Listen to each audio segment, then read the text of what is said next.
এক গর্বিত ইতিহাস, এক অবহেলিত সম্ভাবনা।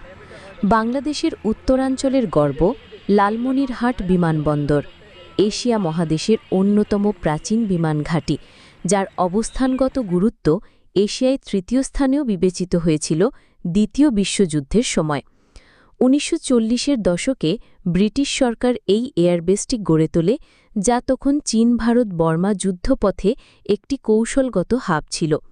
এখানে যুদ্ধবিমান মেরামত হতো, রসদ পাঠানো হতো চীনে, আর উত্তর পূর্ব ভারতের সঙ্গে ছিল সোজা যোগাযোগ।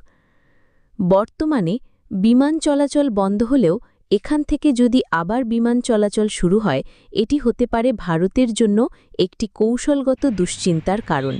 বিশেষ করে ভারতের উত্তর পূর্বাঞ্চলের সংবেদনশীল সীমান্ত খুব কাছেই। সোজা যোগাযোগ হতে পারে চীন, নেপাল, এমনকি ভূরাজনৈতিক নতুন পথের। ভারতের ভূখণ্ডের উপর দিয়ে আন্তর্জাতিক পর্যায়ে রুট ব্যবহারের সম্ভাবনা তৈরি হবে। বর্তমানে এটি বিমান বাংলাদেশ এয়ারলাইন্সের কারিগরি প্রশিক্ষণ কেন্দ্র হিসেবে ব্যবহৃত হলেও এর সম্পূর্ণ সামর্থ্য এখনও ব্যবহার হয়নি। এটি চালু করা মানেই শুধু উত্তরাঞ্চলের উন্নয়ন নয়, এটি হবে একটা স্ট্র্যাটেজিক গেম চেঞ্জার।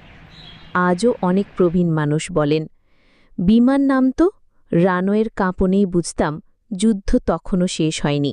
লালমনিরহাট বিমানবন্দরকে পুনরায় চালু করা আমাদের ঐতিহ্য, অর্থনীতি ও কৌশলগত নিরাপত্তার দাবি।